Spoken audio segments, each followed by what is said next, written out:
I have resubmitted. All right, we're live. All right, so I just wanted to say a couple things as we get started today.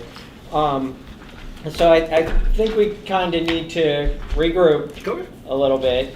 I just want to remind you what our intention was with our proposal.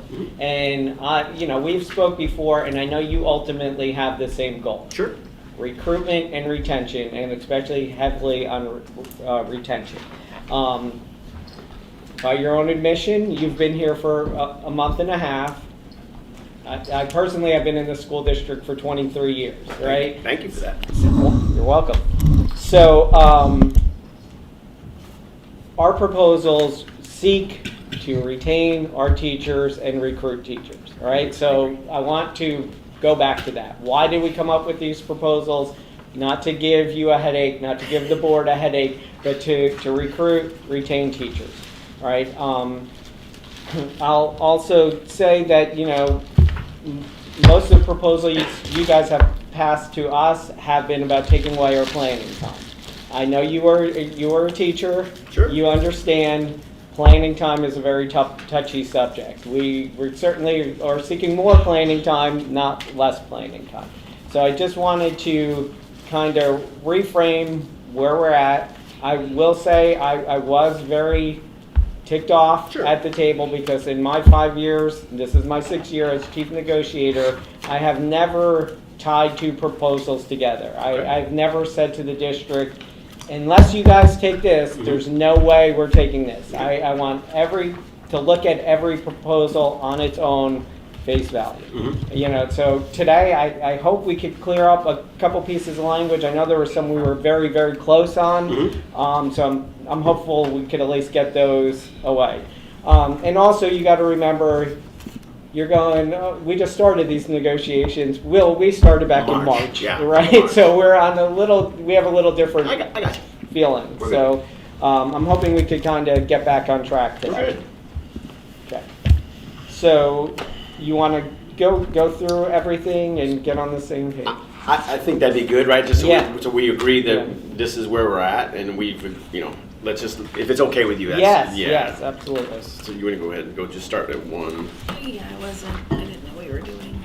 I'm ready if that's, what I'm saying, if I threw you for a loop, I can do it. Nope, it's okay. Okay. Listen, I know how hard it is to find the papers in these things after a while, so it's okay. I think I got it.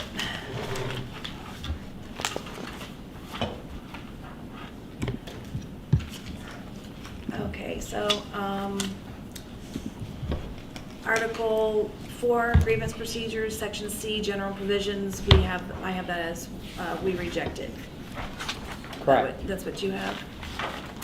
And Did you get a chance to look those up by chance? Those? Yeah, I'm going to talk about that one because I am going to talk about it and resubmit that, and I'll explain why. Okay. Okay. The second one is Article 5, Section J. Committees, we've come to an agreement on that. We came to an agreement on that one. Article 5, Section S. We've come to an agreement on that one. We came to an agreement on that one. Article 6, Section B, calendar day, or calendar. I believe that we passed something the last time and we were waiting to Correct. The ball is in our court on that one, and I'm court. going to respond to that one. Okay. And that's one I hope we could finish today. Okay. Then Section C, school day, work week, 2, planning time. I believe. That was the one that we passed you last time where we changed it to talk about office hours rather than planning time. Yeah, hang on. I'm lost already. The vocational, I think hang on, Anthony. That had to do, Ron, with the planning time for non-classroom teachers. and you guys had rejected it, and then we had given you a new proposal. Got it. I don't have that one in my, Yeah, no, this one, we're gonna do that. We got to submit that, something to you for this. yeah. Yes. Yes, it's on we there. have it. We have a submittal for you today. Okay. Okay. Okay, the next one is Article 6, Section D, teacher assignment. We withdrew that We proposal. withdrew that one, that's right. Article 6, Section D, we have something. Oh, we accepted it. No. That's Section 6, Section D? We were waiting an answer on this that. one. Okay, we have a proposal for that. Okay. Okay, Article 6, Section D, 11B. We came to agreement on Came that to one. agreement on that Right. one. Right, that's what I got going off. Article 6, Section G was the transfers. And we, We submitted, I think you rejected that. yeah, we basically we withdrew that because we have another You have a proposal that proposal, covers right. that.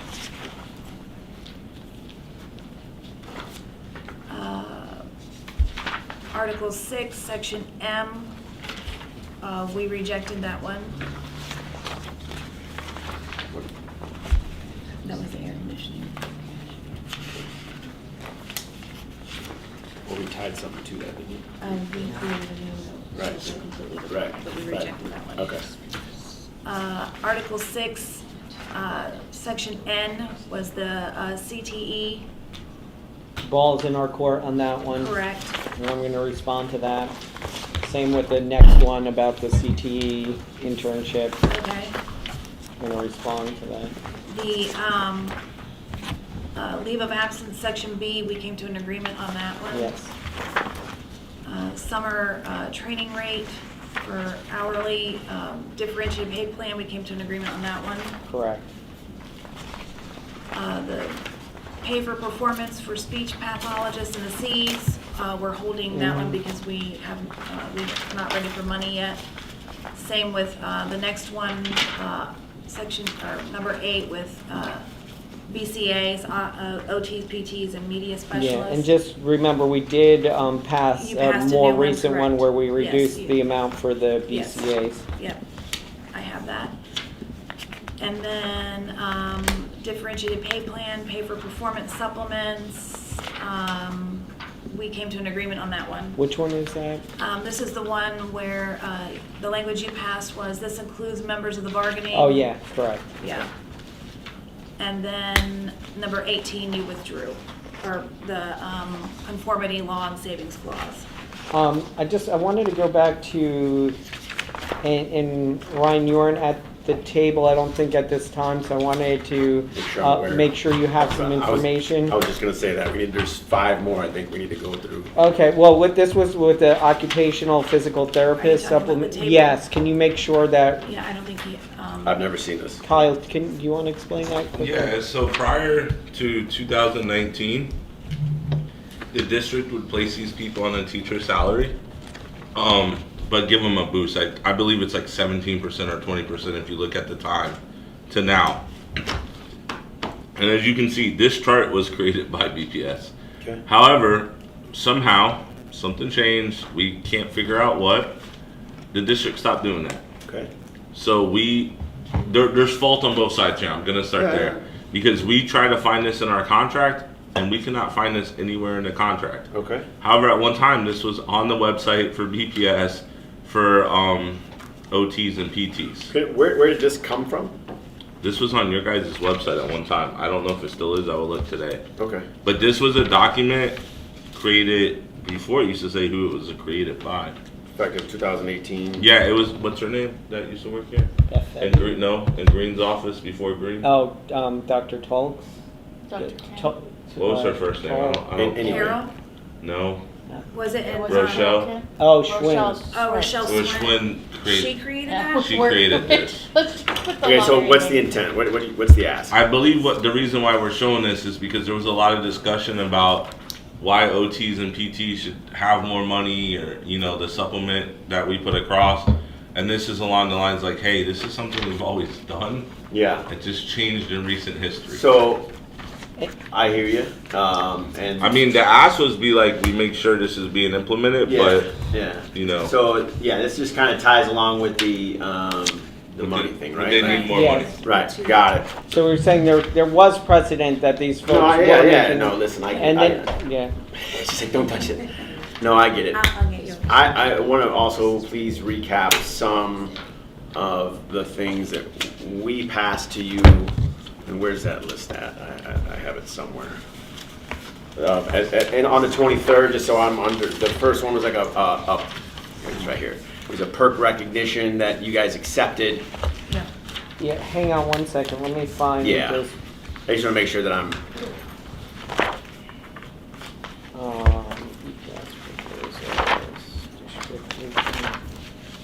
So you're talking, okay, adding the behavioral analyst into the recognition clause? correct. The perk order came Yeah. through. The perk order came through, Yes. so you guys accepted that, We right? accepted that, And then the 3644, we submitted, you rejected, right? correct. The taking the union dues out, you rejected, but we're gonna resubmit that because now it's. Yeah, and state law. I've put that in, I've put that in, we talked about that verbally, I Right. asked for something, I put it in writing, just to make sure you guys had it in writing to Okay. respond to. Yeah, so you agree we're gonna take that out just because. Can Okay, you give me okay, a fair second enough, when fair you get enough. there? Yeah. 6D, you countered, 6D, that was teaching assignment and duties. which one is that? was, No later than 1 week before the voluntary transfers got Oh, changed yeah, to open. that was now part of that whole transfer proposal. Okay. I will say there was another one that you guys passed that I want to make sure is not confusion about. I have one, it was another one involving. The board certified behavioral analyst. Yeah, it was another one involving, it was section C, school day, work week, 2, planning time. We added, for non-classroom teachers, we added the Yeah. CBAs and you rejected it. Yeah, and it wasn't, I didn't know how to phrase that, okay? We understand that that needs to go in because that was part of the PERC agreement, that would go in there. But we were simultaneously trying to strike that language. So I want to make it clear, I'm not disagreeing with putting that in there because that's what I signed my name to when I signed the documents with PERC. Right. It's just, I didn't know how to handle that because we were simultaneously trying to strike that language. Right. So Correct. we totally agree that To add belongs that. there if that proposal stays Right, as it is. okay.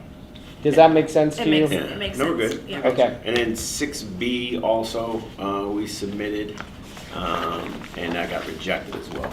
6B, Yeah. which is I'll what? wait for her to find this and I'll tell you. Because again, this is before I was here, so I apologize. It was the 3640. I thought that was the planning time too. I thought this was this one. Oh. I I don't got know. the, hold on, that might, hold on, I just I want to make think we sure just did that one. that's the same one. 6B is the planning time. On the 25th. Okay, that's the same, never mind, it's the same one as we talked about earlier, the 3644, Calendar. right? I don't have one for planning time. That's. The 23rd. 6B? This is 3644. Yeah, we responded to that. Oh, It was that's the rejected. one we just talked about, behavioral. And then- Oh, okay, got it. Well- Got it, no, we're good, we're Okay. good, we're on the same page. All right. And we also, I think we passed the MOU for Gardendale on the same day, and we agreed to that. Yeah, we've agreed to that. Okay. Okay, we're on the same page. Yeah, there's one other thing too that we've been waiting to get from you guys. We would develop an MOA, but we don't have enough information to do so. We now offer dual enrollment campus courses on our secondary campuses, or at least some of them. Yeah. And part of the requirement is for we believe, part of the requirement is for Eastern Florida to come in and observe that teacher. Our contract says that a teacher is only required to be observed by an administrator or a district peer mentor teacher. So this is a new program to Brevard. It became an issue because one teacher said, hey, contract says I don't have to let these Eastern Florida people come in and observe my class. So fortunately we got through it. We're not trying to prevent that, but we need some kind of agreement with that. I'm going to tell you the person you need to talk to about this is Mr. Mr. Raymer would be very familiar with this. You're talking about like at Rockledge High, they have the CNA program. It's governed and taught by Eastern Florida. I mean, we have a school teacher at Rockledge High that teaches the program, but Eastern Florida governs the curriculum of that program because they're actually earning college credits through Eastern Florida. Those types of programs, correct? So that we're going to talk the same language, but that teacher evaluation that Eastern Florida is doing was not reflective of their BPS evaluation. Correct. Right. So we're going to have to come together in an agreement that we do need to allow them to audit their programs. Yes. However, whatever comes of that audit will not reflect the evaluation. We are not trying to stand in the way of it by any means. Right. But unfortunately, how the contract reads right now is if a teacher wants to stomp their feet and say no, we're like, they're right. That's what the contract says. So we need an MO. Something, yeah. So make sure you talk to Mr. Raymer about it. Yeah, absolutely. But we were also asking, can we see the agreement between Eastern Florida and Brevard Public Schools that talks about that? Yeah, it's also public. Yeah, sure. Well, I know, but we've asked for it and we haven't got it yet. Okay, so that's why we're asking again. I'll find it and I'll pull it and I'll send it to you. MOA for Eastern BFU. I'll send it to you. I'll pull it Okay. and send it to you. No, there's not a great web tab on your website for all the public stuff, you know. If you knew how much public records requests you get. Half of them come from Collier. I do, right? because every 6 months I request a log to see if there's anything good and then re-request it, so. Thank you. He's All right. writing a book about it. Yeah. All right, so we're clear, everybody's on the same page. We're ready for you. Okay. 1, 2, 3, Vanessa, you want to be the password router?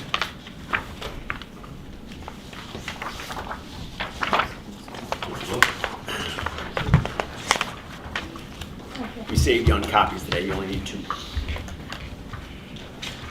Thank you, ma'am. No, I went over it. Okay, which one is this? Where did I write that from?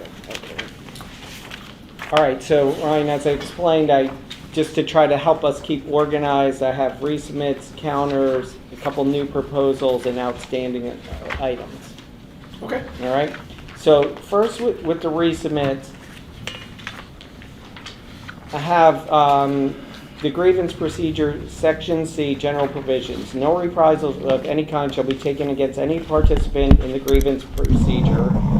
That's what's there already, and then we've added, or for any other reason beyond the grievance procedure by such reason of such participation. So I'm going to be honest. I'm going to be transparent because I want to get there. Yeah, please. I was really hoping when you gave me these policies, I would be able to withdraw this proposal. Sure. I'm going to be honest. Yeah. That was my intention. But I looked up all those policies you gave me, and it's not covering the kind of events we're talking about. From what I read in these policies, these were mostly about if somebody reports sexual harassment, they report discrimination, and so on. So I'm going to give you one of the examples we saw this year that led us to write this proposal, right? So we believe a teacher was retaliated against not because they filed a grievance. What happened is a teacher enacted the TAL, the Teacher Authority Law, which is big in Brevard County, so you'll be hearing a lot more about it. Can't wait. And, you know, it's in state statute, by the Sure. way, but they enacted the teacher authority law. They were not satisfied with the decision the committee made. Who's they? The teacher. Okay. All right, she was not satisfied with it. So per state statute, they were allowed to appeal that decision to the superintendent. Absolutely. All right, so BFT went in there with the teacher, appealed it to Dr. Mullins. He still supported the decision of the principal. Sure. It's our opinion. Sure. And the facts we've seen, this principal grew very irate that the teacher went as far as appealing the TAL decision, right? Okay. She felt it made her look bad, right? Okay. And how dare you? Well, the teacher had every right I to agree. do so. So we heard rumblings from other teachers on that staff that she was going around saying she was going to fire the teacher. Okay. It was a first-year teacher. Fair enough. So, you know, we understand that first-year teachers can be let go for no reason. But she was very unhappy with that teacher appealing the TAL.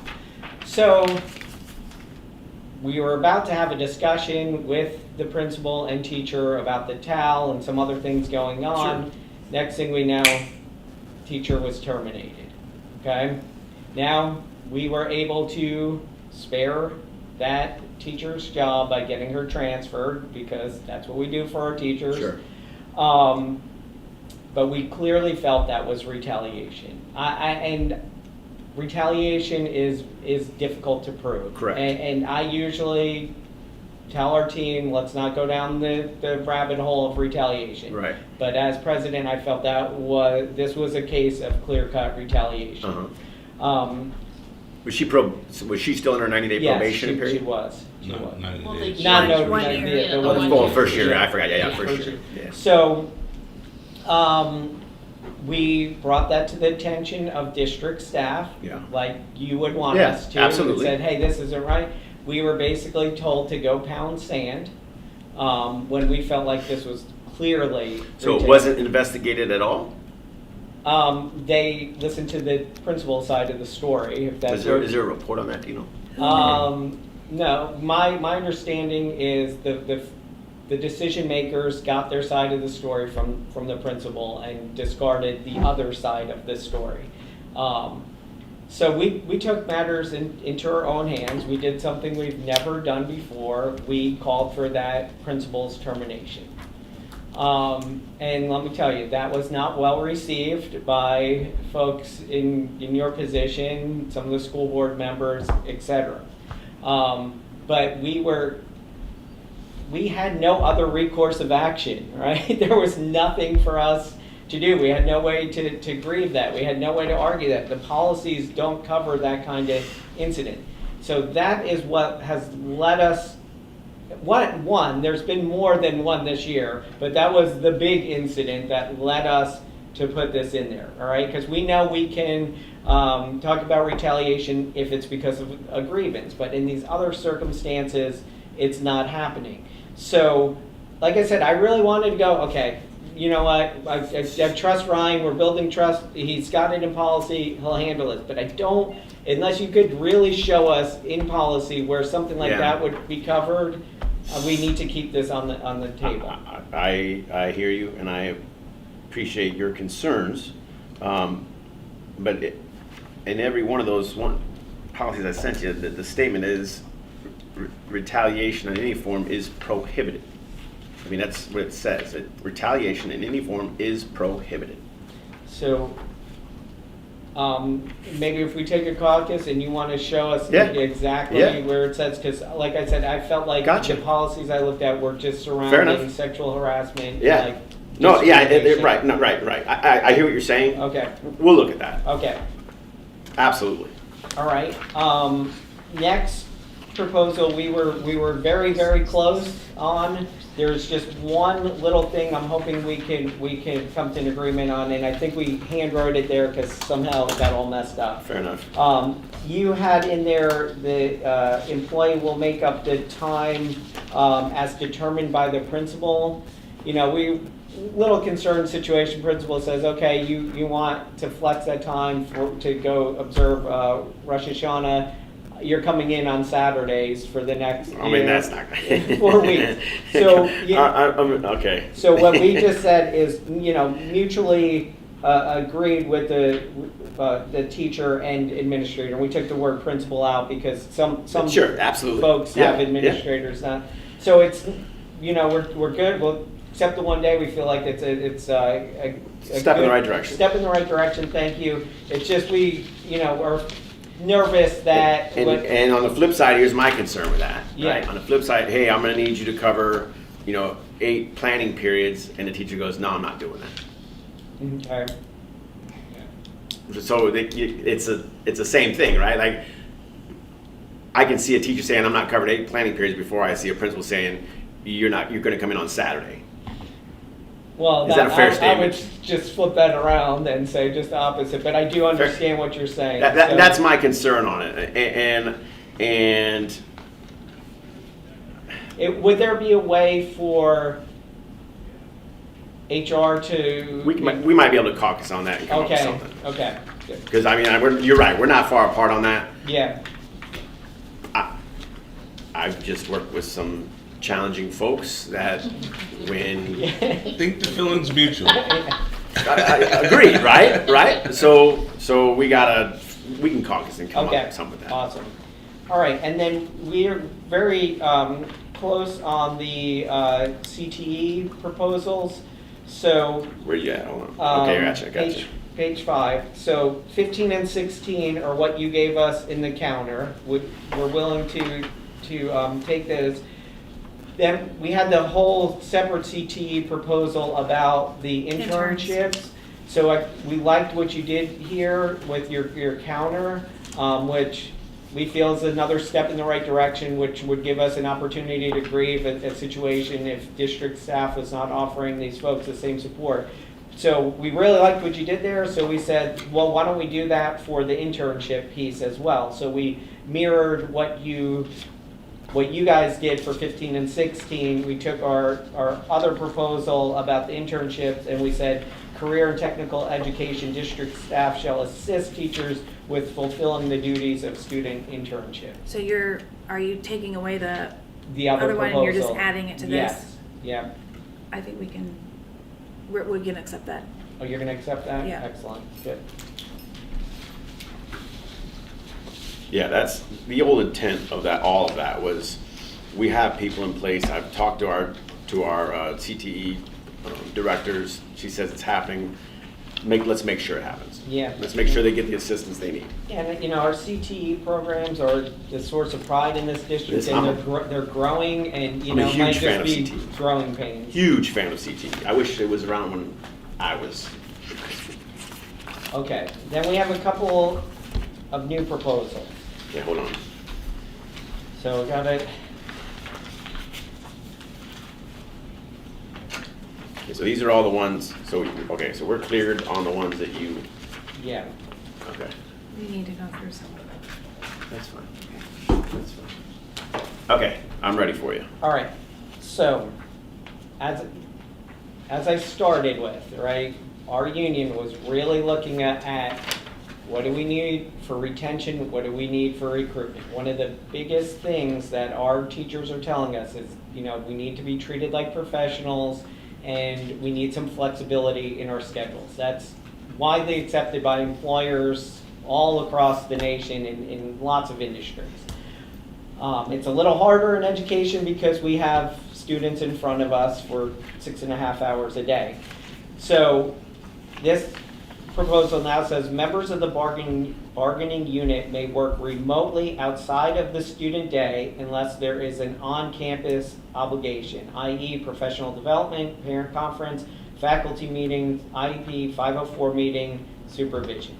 So we're asking that our teachers are treated like professionals, that if they're if they want to work from home in the afternoon, they can work from home in the afternoon after the students are gone, after all the obligations.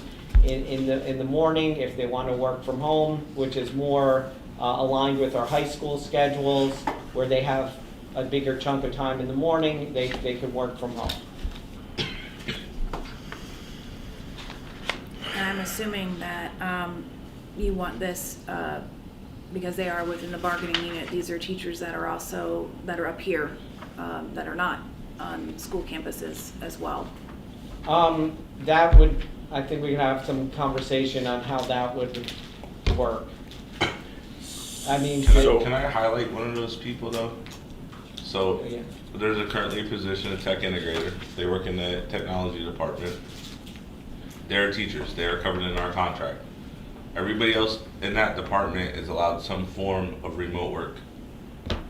But because they are teachers in our bargaining unit, they're not allowed the same flexibility that the person sitting next to them. So I just want to highlight Understood, that. and I mean, we have a lot of teachers that are covered No, in the bargaining unit up here, and I do understand. So this new proposal is pretty on par with our proposal that we sent across to you, section C4F. yes.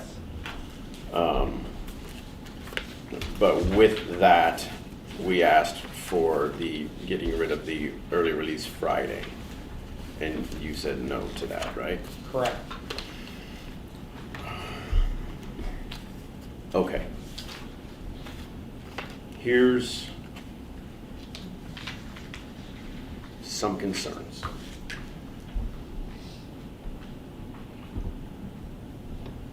So I agree. My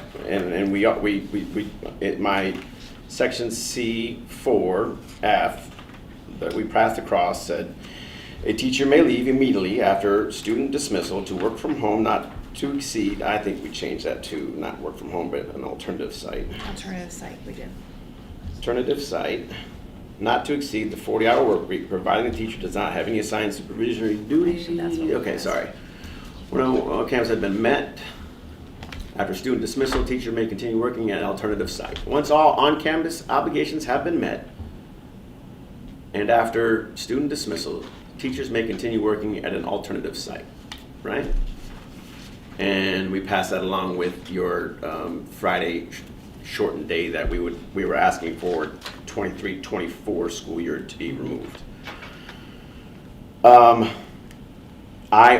Again, my wife's a teacher, I was a teacher, all my friends are teachers. I know how important planning time is. I agree with it. Teachers need planning time. They need the PLC, they need to do all these things. We passed earlier on the 23rd, Article 6, Section B, the 3644, just asking for half of that time, not all of it, half of that time, to be used for things like PLCs and training and things like that, and you guys said no. So if I give you this, according with this 3644 time, that's not teacher engagement time. That's not student engagement time, right? So half of this, more than half of this time of these 10 days that students aren't in the classroom, we are telling teachers, you can see ya. You don't need to be in the building. You don't have to come to work. Half of these days, you don't have to come to work. All right. If you would like us to consider that, if you're going to consider this proposal, we could caucus about that.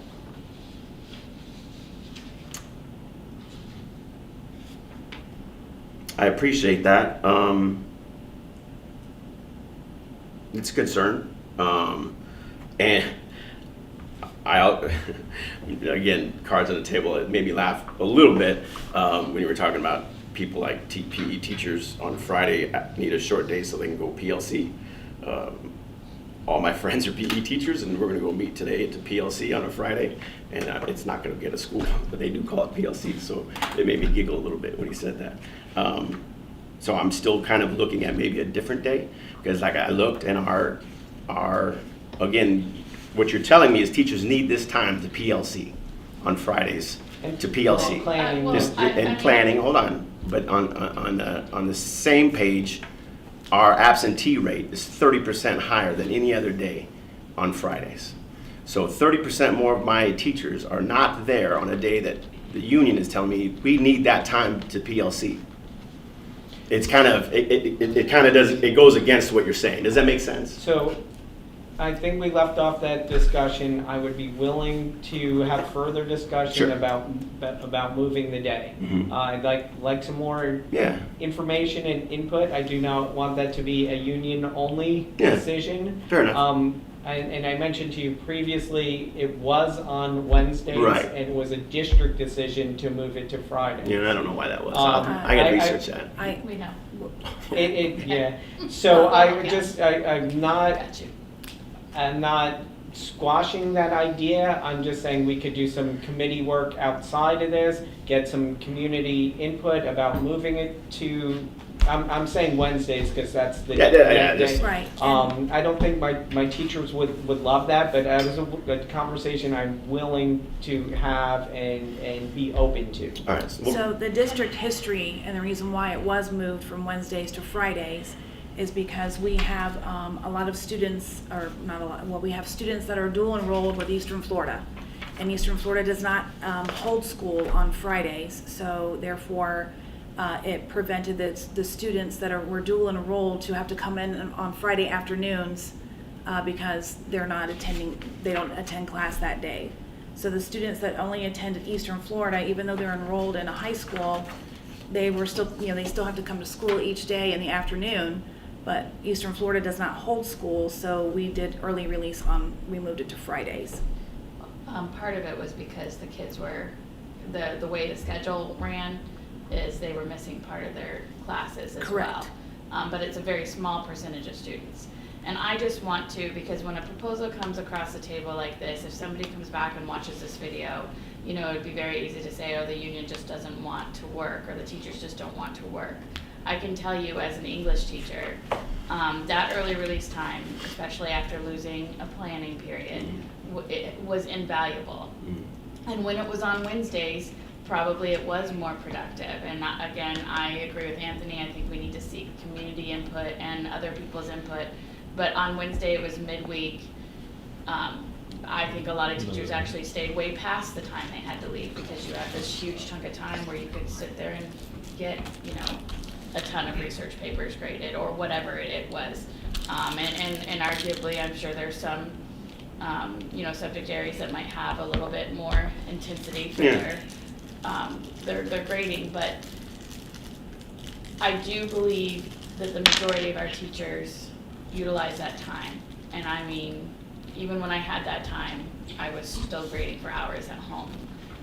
And so I think the flexibility this would allow, that what we brought in here, because if you look at the proposal, your proposal F, right, that would really laser in on elementary teachers, which is fine, but your secondary teachers have the bulk of time in the morning. So that's kind of why we went with that. The other thing I keep hearing mentioned is we need the early release for PLCs. Early release days, the days that are dedicated to administrators, that's for PD, right? It's not supposed to be a meeting. It's supposed to be time spent earning professional development credit. Correct. So if those days, those 8 days, the 4 in the fall, the 4 in the spring, whatever the administrator schedules on that day, I as the teacher should walk away with credit to renew my certificate. That's the idea for the PD, right? I just wanted to put that out there because some admin wants to do meetings. But then the other token, the other time, that is time if a teacher wants to meet with their grade level, they can, but it can't be prescribed PLC meetings in the afternoon. I mean, as an English teacher, I met with my department all the time. I utilized that time. Sometimes we planned together, sometimes we planned apart, sometimes we did, but the element of that time is the teacher gets to use it as they need, right? So I've got 100 research papers, that's what I'm doing this week. Okay, I'm starting a new unit next week. I'm using this block of time to prepare, make my copies. All right, I'm good to go. I'm gonna just sit here and use this block of time to make parent phone calls. Which arguably any of those tasks, except for planning with my colleagues, I could do from anywhere, really. But I just wanted to put that on the record that this is not a proposal that says, we just don't wanna work. just flexibility within work. I hear you, and I appreciate that, and I agree there are absolutely more teachers than not that take that time and maximize it so they're not at home grading papers or doing whatever they need to do. I agree with you 100%, right? You got to realize on this side of the table, I have to think about worst case scenarios and maybe the teachers that don't take advantage of that, right? So that's kind of my job over here is the big picture, not just the majority group, right? I got to worry about the minority group as well, right? And that's why I have to put policies and procedures in place to make sure and hold accountable the people that aren't doing the things they need to do. Does that make sense? Yeah, and I think we have a mechanism for doing that, because, you know, as a teacher, I wouldn't punish the entire class for the actions of a few. Right. It's just not good practice. I'm a big believer in that. You'll hear that all the time. Why are we? No, I'm not going to say it here, but yeah. I think I know why you're a big believer in that. All right. Next. All right. Next is another new proposal, and actually we came across this because we're doing some work on the supplement schedule that, you know, in the next few sessions we're going to be bringing that Vanessa and a team of BFT representatives and a team of district representatives are working on. But 3 years ago, I'll say 3 years ago, we revamped our whole JROTC language, and we think this was basically a mistake to put this in there on our part and the district part. So it says advanced degree supplements will be paid in compliance with Article 27D, which that, we're going to talk about that language next, but that is language that says in order to get your advanced degree pay, your advanced degree needs to be in the same area of your certification. Right. Now, you are an ROTC. Right. You did not have a teacher certification. Correct. So this is a problem because we have an actual case right now where a JROTC instructor is trying to get his master's pay as called for in the supplement schedule, cannot get it because the district is saying, well, no, because it has to be in your certification area. It's like, I don't have a certification. So, I remember when the ROTC language was revamped 3 years ago. However, I wasn't on the bargaining team at that time. I would like the opportunity to go back and look at the notes and the contract language from when we redid that to see. It could have been a mistake, and maybe And it I just mean, was something that wasn't honestly, taken out. it could have been, I'll say I may have been ignorant of the certifications required for JROTC, and I might have agreed to it thinking they had a teaching certification. So that, if we I would just, like we to don't want to prevent these folks No, I get from it. getting their advanced degree when that state statute doesn't pertain to them because Right. they don't have a certification. I would like to have the Okay. opportunity to go back and research that. Yeah. All right, and then, as we were looking at that ROTC language, this is the language it's tied to, and we felt like this first section right here was kind of a reiteration of the state statute that's described underneath. So we want to strike that from the contract. If you read, you'll see really what it says. The part that we have stricken is really a duplicate of what it says below. What it says the state statute says below.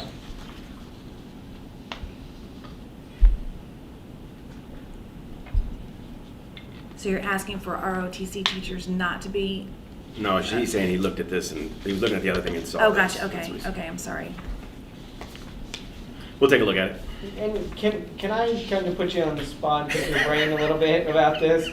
How did Seminole handle these advanced degree? So a lot of it's state statute, right? So I had my master's in HR actually, and same thing came up, right? When I was a teacher. I said, well, where's my master's? I have a master's. Well, it's not in ROTC. I was like, well, there is no master's for ROTC, right? Like, they don't have one. And so we tied it to managing people and processes, and that's how I kind of gotten around it. I did get the master's supplement. There is a state statute that says what ties to what. We'll have to look at that and see what degrees tie to it. So we fought very hard to get some flexibility in here where teachers can offer letters from universities and so on, kind of explaining their Right. courses. But, you know, it's our belief that Brevard has a very strict interpretation of this statute, So yes and no, right? We just sent out a bunch of letters yesterday, maybe 2 days ago, like a stack like this, of people that submitted their masters for review, right? And so yes and no, it's strict, but we also send out the letter giving them guidance. If you want to go back to your college and say, like, instructional design, right? Why the state doesn't recognize instructional design as a part of your teach, like you're designing a curriculum design and instructional. That's what you're doing every day, but the state says no, right? So what we tell our employees, if you go to your university or a place of higher education and say, and they write a letter on their letterhead and say, hey, this curriculum absolutely, whatever the verbiage is tied to elementary. Like if it's an elementary teacher, tied to elementary curriculum design, blah blah blah. Then we absolutely give them that master's degree. Okay, so we do work with it. It's not like a hard no. Yeah. We give them opportunities. I know it's probably not the. We're still seeing a couple hiccups in there, which Sure. we'll talk about at another time, but I was really interested in We'll your take a look at it. perspective from Seminole. Yeah, we'll take a look at it. All right, and then this next one's not quite a new proposal. I kind of offered it verbally to I don't think you were at the table, to Rosemary. I just wanted to put it in writing. While we totally agree that the district is not allowed to take dues or other deductions for the union any longer through paychecks. We're not arguing that at all. But what I'm asking is that this language remain in the contract in case there's ever a change. So we're putting, although currently prohibited by law, if the law changes or there's a court order nullifying the law, this provision will immediately take effect.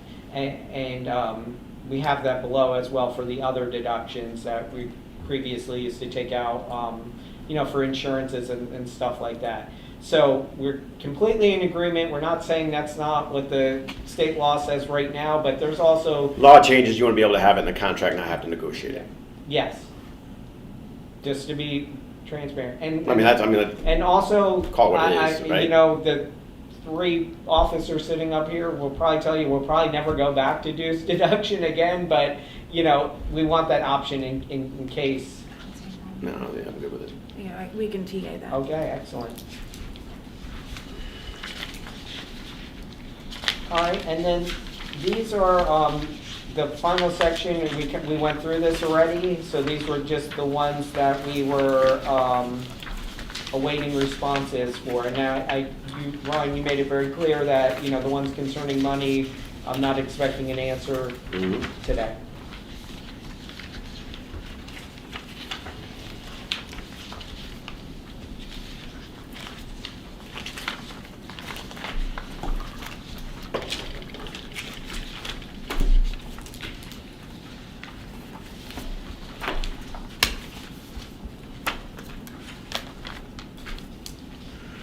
Which one's this one?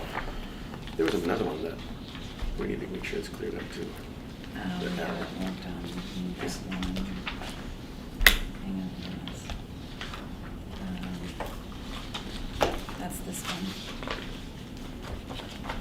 It's this one right here. This is the one we drafted. Okay, it says this, right?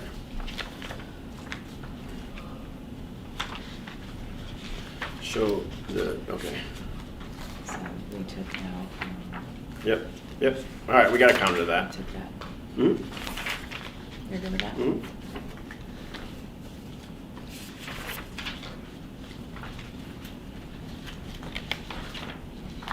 I'll pass it, and you can talk about it. Okay. So we do have a counter to that one, Anthony. To which one? Your last one, it's section C, school work day, work week, 2, planning time, G.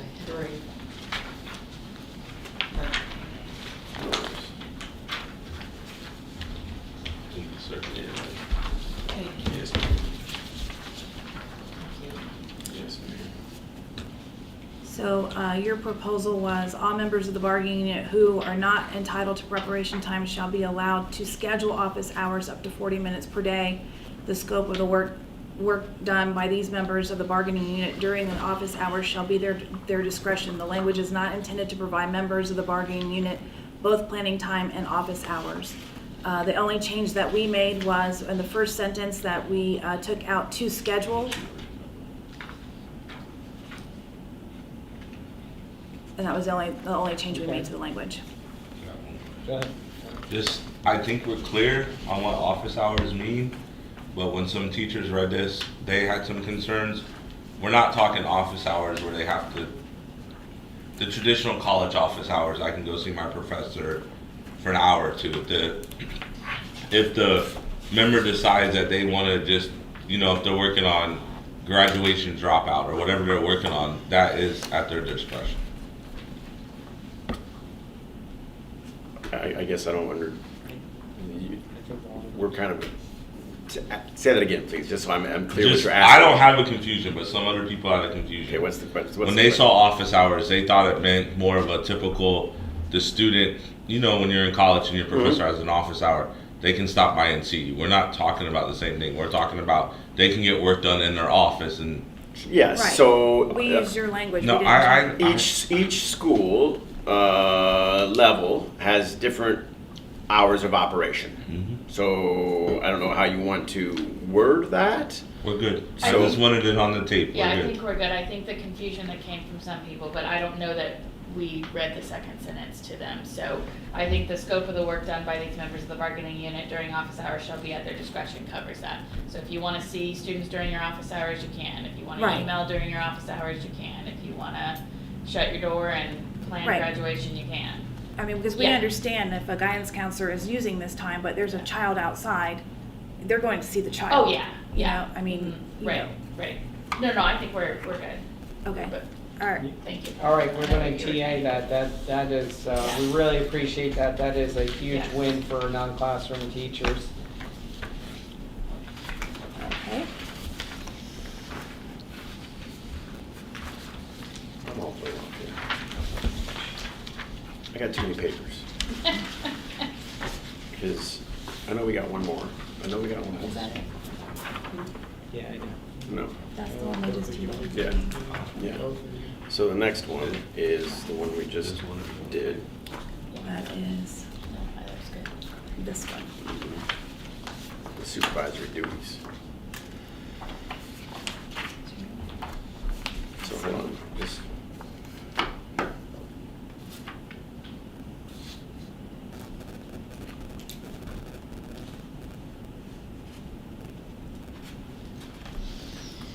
Okay, I think this is the one that I'm waiting on. Okay, go ahead, I'm sorry. Yeah, go ahead. Let me pass it. I'm sorry, I get it. No, You're that's really, okay. I I'm just- sorry. I My brain is going everywhere today, I apologize, guys.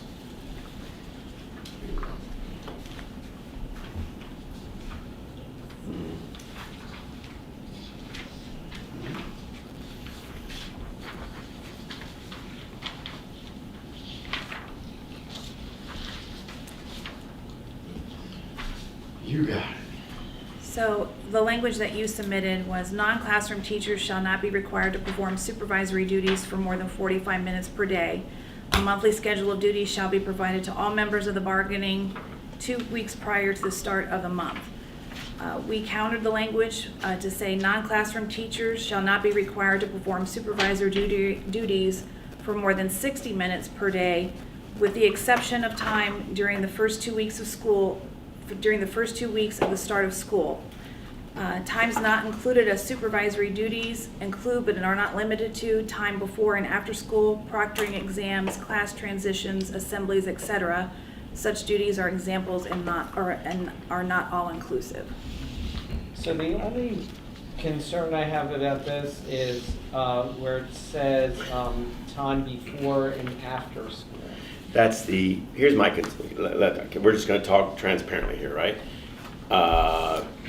My concern is elementary schools, when they rotate people. You got car loop AM this week, you got car loop duty PM this week, and they schedule that.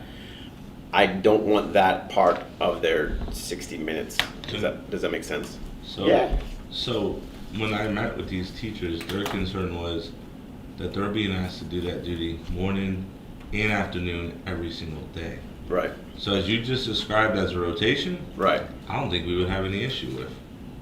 But how do we deal How do with we make that? how do we make that happen? Because the issue was they're doing morning duty, Mm-hmm. lunch duty, afternoon duty.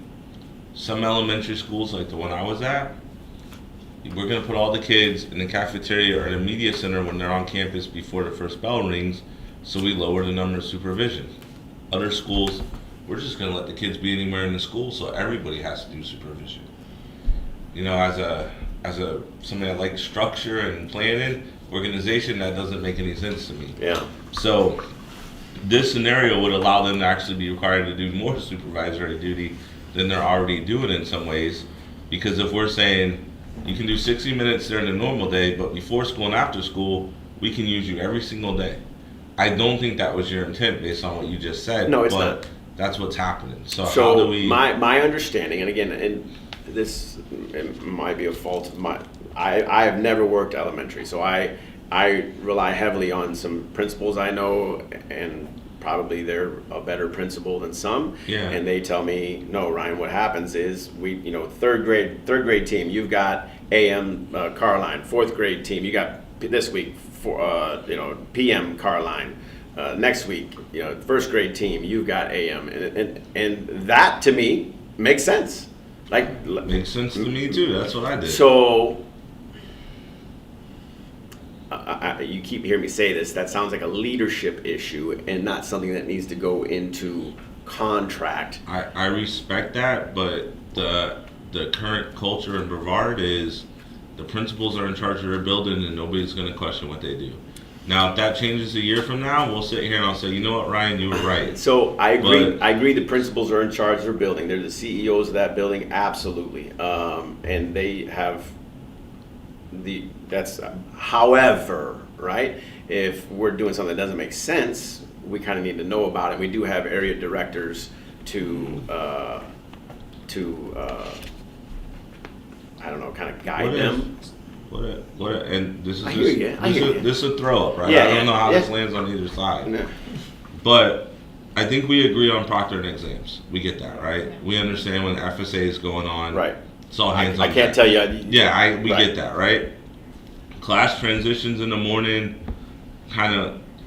That's just standing in the hall, right? Don't all teachers come out in the hallway and just kind of. Assemblies we assuming- get, yeah. We get that, we're good We with get that. that, right? The only area we don't really get is what prevents them from doing car loop, lunch duty. Right. What prevents them from doing car loop in the morning, Car up at night. 60 minutes of lunch duty, and car loop in the afternoon? Or longer. So here would be my That would be concern. at least 2 hours of their day right there. But Which is here, that's what's happening. That's happening. here would be my concern. What if a school, they might be short-staffed, and we are bound by to protect the safety and welfare of our children, and now, maybe a principal has asked a teacher to cover extra time, and now because it was written this way, that teacher can grieve that. So I don't love it, but in the contract in other places, it does make allowances for emergency situations. So I don't love that idea because, what's an emergency situation? But I mean, that would, just for discussion purposes, that would be something we could discuss. Well, and just based on this conversation, I think both sides, understand the problem, and so how do we fix that problem? Correct. Because, I agree that the principal is the CEO of their school, but some and I'm not gonna say all, right, because I mentioned it before, you don't wanna punish the whole group for the actions of a few. Some principals are very good about scheduling, very good about equitable rotation, very good about all of those things. But we just need a mechanism to be able to say, hey, you know, it's a normal day, it wasn't an emergency, it wasn't rainy day dismissal, it wasn't Right. whatever it was. And you just made your social worker, who should be doing other things, have 2-3 hours worth of duty, you know. And we talk about, you know, our school counselors being available in crisis situations, but when we put them on duty, hours on the day, you know, that's So, What if yeah. 60 minutes, I mean, we did like 45 minutes. What if, I don't know, something maybe that like a certain amount of that, the 60 minutes can only be during the student day and a certain amount of the 60 minutes can only be in the afternoons? Or morning, however, you get what I'm saying, like two. All right, so let's do this. No more than 2 a day. I mean, when you think of the duties, it's breakfast, lunch, afternoon duty. When you have 3, it impacts your ability to see students, depending on your role. So instead of looking at minutes of duty, you know. Well, Nicole, It's share the data you have about SLPs. And you did a survey of how much time So we they cover. survey all the time, 3 times a year, actually. And it depends on the admin. And on, like, as you indicate, when schools are down, teachers, safety takes priority, of course. Right, this was the But we've been information. in some situations where it impacts our ability to provide our required services to our students when the principal requests you to cover lunch duty specifically, when you have students scheduled that time for therapies or ESE Right, services. this is the same thing we went over last time, Yeah, I the think the survey. intent is just, you know, to ensure our teachers can see their kiddos instead of duty. So here's my number one concern on your guys' part, right? Here's what I need to meet for you guys. And not saying that everyone's role in this school isn't important, right? I'm not saying that, so please, when I say this, nobody please say, well, you know, you don't think, you know, teacher X is important. Our individuals who provide services, required services to our specials, if we aren't meeting the required time, we have to now offer compensatory services to those students, right? And I am very much trying to eliminate that. We have these professionals in place to meet that demand, and we don't have enough of them as it is, okay? So that's what I'm really trying to do here, to be honest with you. That's what I'm really trying to do here, is make sure and again, remember I told you, I have to now not just worry about my people who provide ESE services, I need to provide the same thing for my media specialists. I have to do the same thing for my behavior analysis, you know, all these people. And so this is very tricky to me. And I'm trying to put, it is very wordy, and I need to like not make it so wordy, but I also have to make sure I'm covering all the bases. Does that make sense? yeah, and I feel like we're all Right, we're on the same page. And I think if we all put our heads together, we could figure out a way to do this. I think this is good discussion, good concerns. Your concerns are ours, and vice versa. So how do we make that? I mean, and I'm brainstorming. Yeah. Here. What if, you know, we said something like they can only do either before school or after school on a daily basis? Would something like that But work? see, I mean, to be honest with you, I'm not even okay with that on a daily basis, right? Like, it should rotate. It should rotate. And I don't understand why it's not. So why don't we put that? All supervisors. Oh, I'm not going to put it in all a contract, but well, I mean, it's something that my chief of schools, who's in charge of leadership, should direct to their directors, listen, if you have the same group of people every single day doing the same job, that's not equitable. A memo comes out from the ESE department twice a year about ESE services and the continuum and the importance of ensuring ESE services are provided to students. And ESE teachers are not supposed to be assigned to proctoring, administering, and canceling sessions for all these activities. So there is a memo that comes out of Dr. Fontanne's office regarding the requirements of ESE minutes and services and the continuum of those services, first day of school to last day of school. We send that out to the ESE teachers, but of course, again, when you have limited resources, they are tapped into to do additional activities outside of their school. And that's another thing I don't want to do. I don't want to hamstring my administrators at the school and say, sorry, you can't use them if you need them, but I'm going to need flexible from the teachers. Again, it's all trust, right? It's all trust. And if it's not in contract, I get it. I don't know, but I assume there's probably some people that take advantage because it's not in the contract, and I can because I can, right? I would like to know about those people. But yeah, this one's tricky. This one's tricky because I'm not saying I disagree with you at all. I'm saying how do we make this work? So I'm just thinking out loud again, right? So let's say if we struck the before and after school, right? We left everything else the same. Now a principal would have the autonomy, but they would have to live within the confines of the 60 minutes. So they would have to do some more careful planning in order to decide when to use those people without us being so strict or rigid in what's in the contract. So we stick with the 60 minutes, but we strike that. So they would have to get creative and say, okay, you know what, I got this, I'm doing a rotation. Or But 60 minutes in the middle of the day for lunch duty hits differently than before duty and after duty, because students are available for their services during lunch duty time. So Right. if an admin decides, I want to use this 60 minutes, and you do lunch duty for an hour, well, that's 5 hours a week of for service. ESE teachers, there is another provision in the contract that says that their lunch duty shall be no longer than one lunch. So we have that covered, and they should be relying. Nicole, if that's not happening, please let me know, or please let him know. It's not happening. No, but let him know. Yeah, well then. Yes. Well, I think we're all on the same page. Why are we have this professional that's making a lot of money that can do services, not doing services? Right, no, I When agree. we're paid millions of dollars every year and, Right.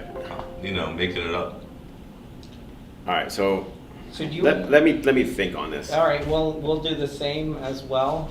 Maybe we can talk to some of our sister counties and see how they have that language, if at all. It- You know, how do other counties handle when they are school-based managed, the guidance counselor, ESE teachers, resource teachers, et cetera, all the duties? Yeah. Yeah. I don't have experience in elementary, so I know in secondary it doesn't. I mean, we just don't do it. I don't know of any school in secondary that does it. In secondary and other counties is from 6th grade on. The We need to talk to our elementary issue, I did. about new language. I need to strap them. No, I've talked to Dr. So okay, Do we have? Hold on. Have anything else? hold on. 60 minutes. I'll strike the time before and after school.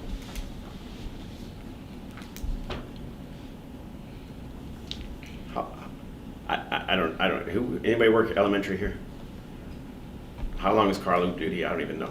it's usually 15 to 20 unless you're at like Manatee. Yeah. 15 minutes, right? I mean, it's a Yeah, pretty yeah. smooth. 15, Yeah. 20 minutes. I've driven it and it's always went pretty I quickly. mean, if you're at a Title I school, it's quicker because more bus students, but Or if you're at a VR choice elementary, school, I'm yeah. sure. But I'd say 15 to 20 minutes is usually a safe average. So if I said no more than 60 minutes a day, of course, with the exception of the first 2 weeks of school, because that's chaos. Everybody agrees with that? That the Yes, first 2 weeks and- is and- just, Yes, let the dust settle. yes. We're I gonna let the agree du- with we're gonna that. let the I can dust speak settle. From personal experience. on Right, that. well, and that's every school. That's not even elementary, that's just every school. Well, because I taught GSP, Gifted Student Program, and oftentimes, first couple weeks, those kids were getting settled into their classes. They weren't, their schedules with GSP and other services weren't even solidified yet. And we're gonna agree that, when it's time to proctor exams, I need people to proctor exams. That's Yes. kind of is what it That is. is not our intention. Class transitions, I still want them out in the hallway, just safety of students. Agreed. Assemblies, we're probably not seeing kids during assemblies anyway, I wouldn't think. Sometimes, no, I don't know. Do we provide services to students during assembly? Yeah, Yes, because there's other students who are not involved in those assemblies that we can serve. But it. we can, but that's a one-off thing though, right? Yes. Okay, I mean, it's professional judgment, I think, and okay. All right, so we're good with just strike, as is, just strike time before and after school? Yes. And you're okay to TA that? Or, and you're good with the minutes of 60, and I'm just gonna throw this out here. This may be not imperative, but could 50 minutes be considered? And I'm saying that because when we look at lunch duty, typically it's a 30-minute shot. When you look at before duty, it's typically a 15, 20. Okay, so 60 minutes, you could essentially have 3 duties still, 20 in the morning, 20 in lunch, and 20 in the afternoon. That's 3 duties that you're still covering. That takes the time for IEP writing, things like that. And then again, lunch duty is prime time to see kiddos. So I think the intent is we're trying to get our teachers out of duties 3 times a day before lunch and after school. they should be rotating. I don't know if that's wrong. Do we want to take some time to talk it through? He's let him answer. Yeah. I mean, I would, if we could knock it to 50, that would even be better, just logistics wise. I think you're strong. I hear you. I hear you. I would like, here was my big concern, I don't know who said it. Might have been you, about, I had someone sitting and guarding a bathroom all day. Social workers. Yeah.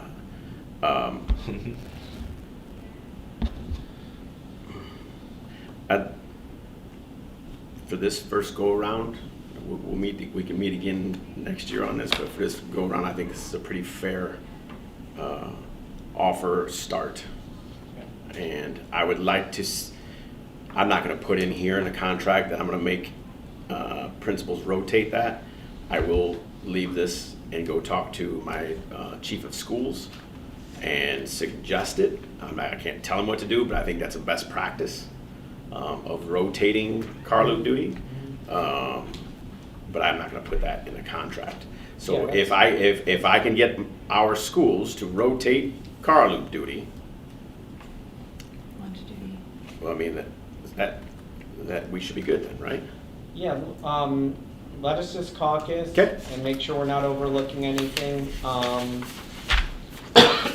So what do we have to consider just? And you're telling me still 0 chance with this one? Oh, with the transfer stuff, I have some questions about the transfer part of it, and the other part of the language, not the coaching language, that I was hoping to get some clarification on. Okay. Let me find that. We accepted that one, right? But we haven't told them yet. Oh, yeah, I got one. wasn't sure if we did. Yeah. We haven't responded to you on the, we owe you another one. Section E, you had some It was submitted on the 17. 17th. It was on top of your transfer proposal. It got tied in with the transfer proposal somehow, and it was Vacancies and separate. promotions. Promotional vacancies and vacancies? I think that was part of that whole proposal. Oh, okay. Yeah. Because this one's G, this one's one's G. I and this think they one's were E. tied together because in our contract, that stuff is in a million different places. Right. And we were trying to strike some stuff and streamline it in other places. Okay. I don't know which one you're looking at though, So- but I'm thinking that was the thought. So this was just, I thought this was separate. If it's separate, I'm weird. I'm sorry.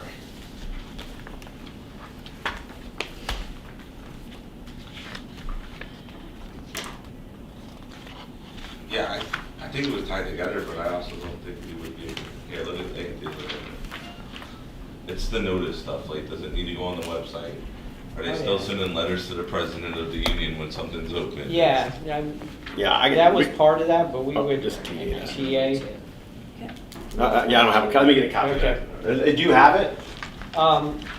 Yeah, hang on one second. What day did we It have? was in July the whole, it was 17th. in the whole transfer. 17th. Is it right, is it this one? It's in the, Section E. yeah, It's it's the- in that whole very transfer top. Oh, I packet, but see, it I was see what you're This saying. one Yeah, right that here. was, yeah, I have it. So we would TA that separately. Okay. All right, so. Are you okay? Okay, so we're gonna TA that one. Yeah. Now, as far as this transfer language, and some of it deals a little bit with evaluation, I just, for clarification, this was something both sides were interested in, because Dr. Green passed us a proposal about it as well. Remember, we started off with a little blurb about you could transfer at any time. Right. And then Dr. Green passed us a proposal kind of revamping the whole timeline. So we said, okay, this is our opportunity to work with the district to kind of revamp all of this, which I think district found problems this year, we found problems Yeah. this year. So let me just ask you some questions on that part of the counter. Okay, so this is what you guys passed us on last session, 8-1. Mm-hmm. Yeah, Right here. yes, sir. Okay, so, all right, we understand you went from 72 to 24. We understand that. Then you struck through by the end of third quarter, all members of bargaining unit will be formed of declining enrollment at their work site. What was the reason for that strike through?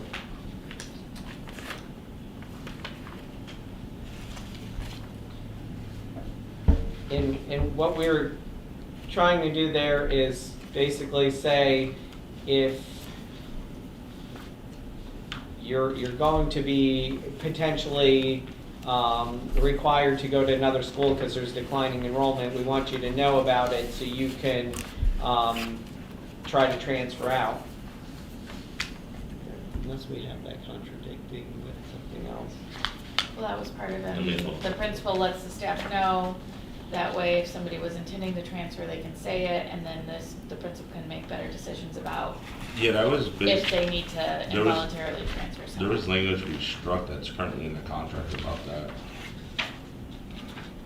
All right, so if you had a question about that, Yeah, look, there was language that was like, all members of the bargaining unit shall be they had to be placed prior to the spring transfer period if there was decline in enrollment. That's why we moved that route. we're actually trying to simplify this process. So that was the first question we had. Then for D, you put the evaluation of the teacher. Can you clarify, are you saying if you guys were interviewing two involuntary transfers, one of the criteria that you would determine who was there, who was selected would be the evaluation of the teacher? Is that what you're trying to say there? You remember, Rosemary, my brain is everywhere. I think it went along the lines of highly effective and effective. I know it's in the contract now. Okay, so it says no 27. position shall be permanently What filled page? until at least 50% of the teachers who have properly submitted applications who met the qualifications as reflected on the posted notice and have a highly effective or effective evaluation have been interviewed. And it's all involuntary transfer candidates will have priority over involuntary transfer. All involuntary transfers will be placed in a position without an interview if they are certified. If more than one involuntary transfer candidate applies, an interview will be conducted. So are you saying in that interview, one of the criteria you would look at would be evaluation of the teacher? I Yeah, know it's not a complete sentence, like it's not clear what it does there. And if you guys could, you don't have to answer on the spot if you want to, Yeah, because Think about it. I would like to go back and see, I mean. Yeah. You've obviously been at the table longer. Has this ever been, So where this was, so in our contract currently, it talks about involuntary transfers and how they have to be placed and stuff, and we just try to Right. move it over. And a lot of the language is the same as where there were strike-throughs that we were trying to do to clean it up. And it was just about placing the teachers that were involuntary transferred. right, but I And mean, this this is is currently the practice. I right, but think. this is the voluntary transfer, not.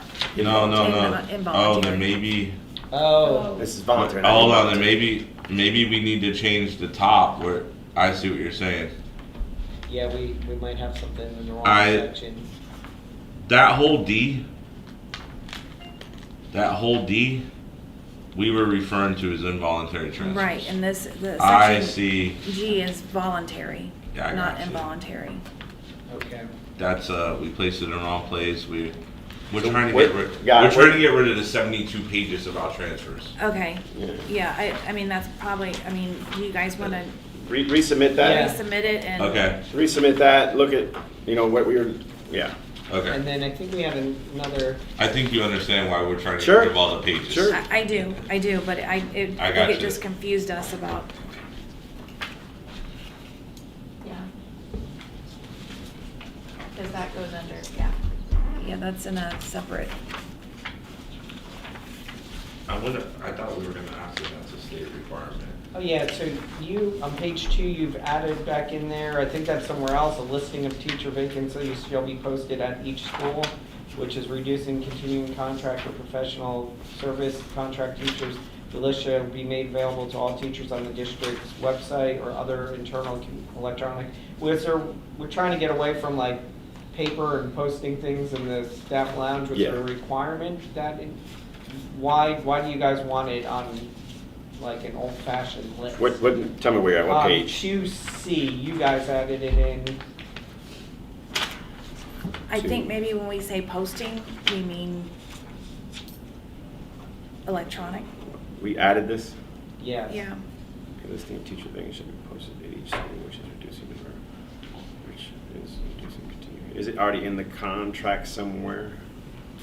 Something's. I think we just struck it in the first thing you passed over here. Wasn't that what we just? Or is that It was something this different? right here. No, what is this? That's the current language, a listing of teacher vacancies shall be posted at each school, which is reducing, yeah, it's currently in the contract right there.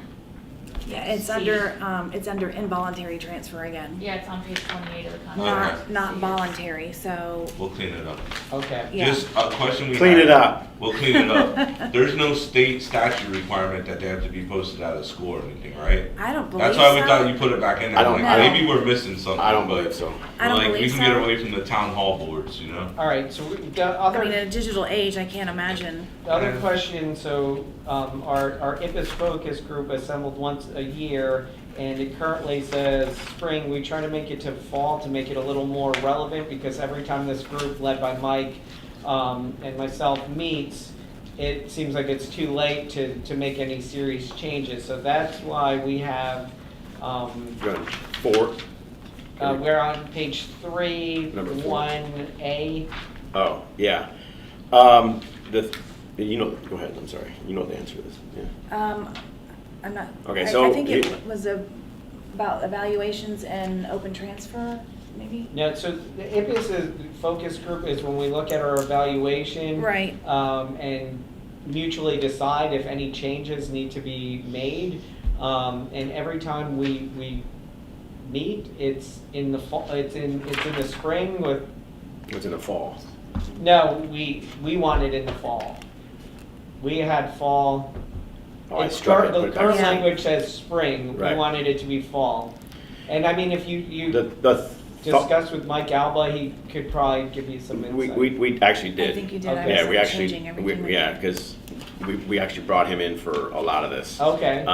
So yeah, the reasoning is if you go to the fall, you're talking about last year's issues, not this year's. You know what I'm saying?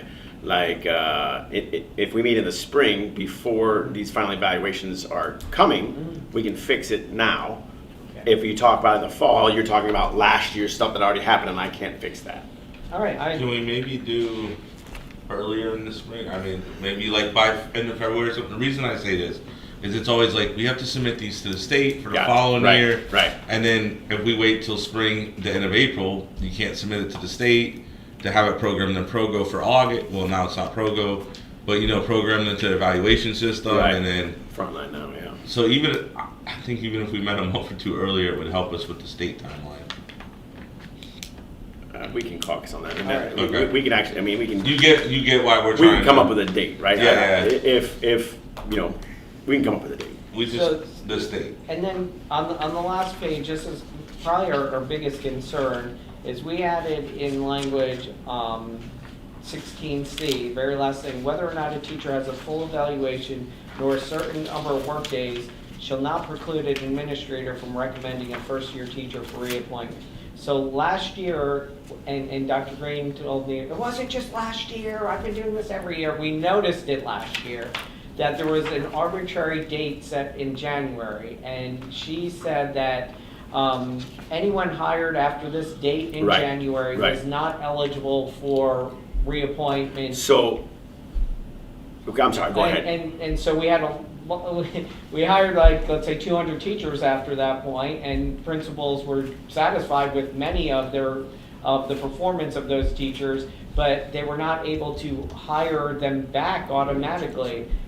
So what happened is we hired 200 teachers, we lost them, had to hire them back. I think there was some intervention where they never got out of the system, but it was a cumbersome, confusing process.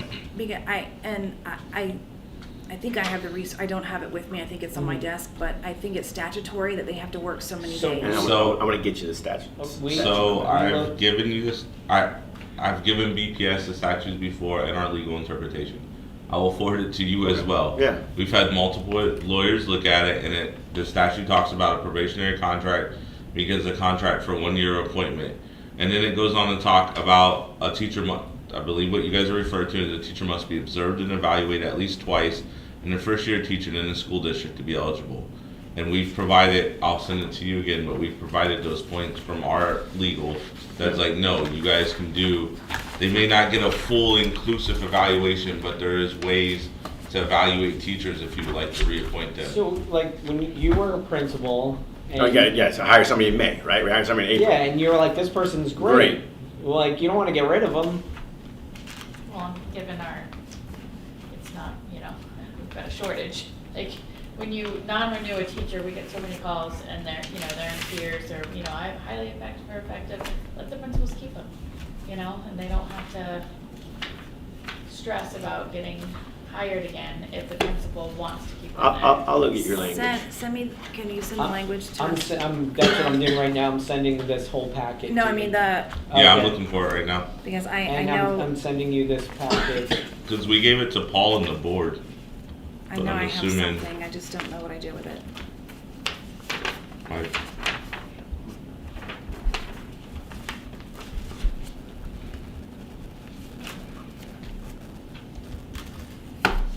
It's also in our policy. Here's the statute. We'll look at that when we caucus.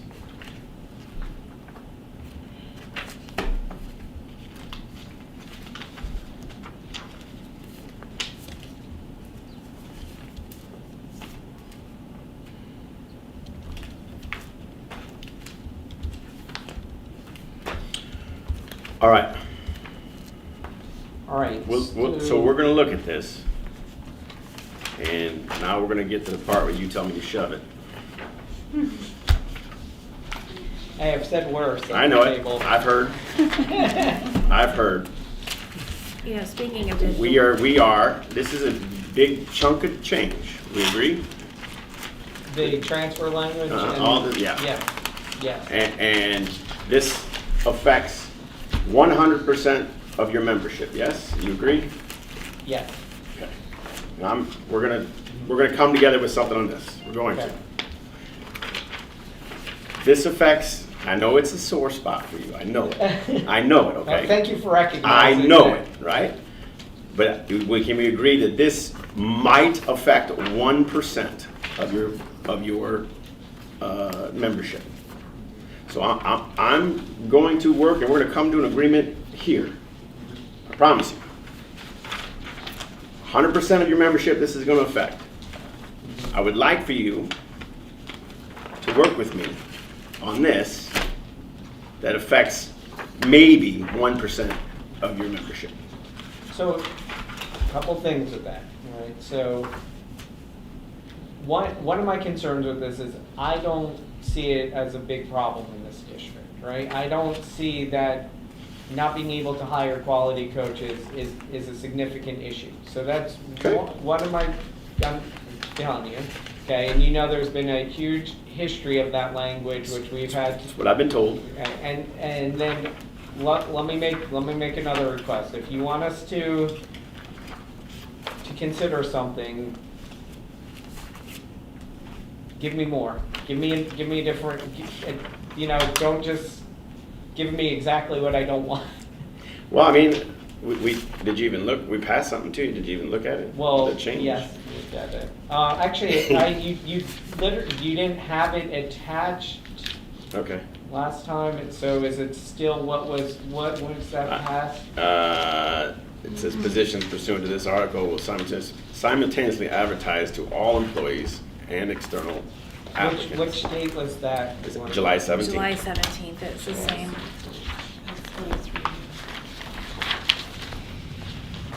This is it. Positions pursuant to this article will Differentiated pay plans, article Hey, 18. I just want to make sure that we got the changes that you passed. The board, I struck the very first sentence as the And board then added positions pursuant. position pursuant, and then I struck part of such effort shall include emailing all teachers.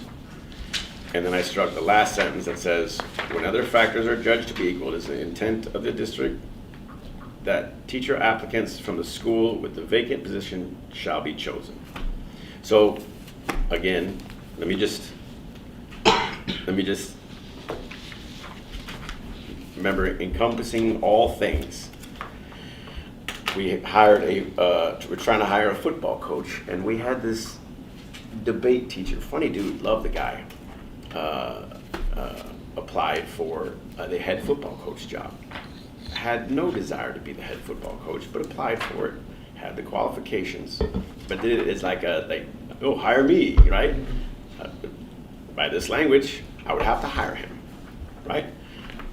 My wife, who knows nothing about football, could apply for a job to be a football coach, and she would have to get the job because she's the teacher at the school.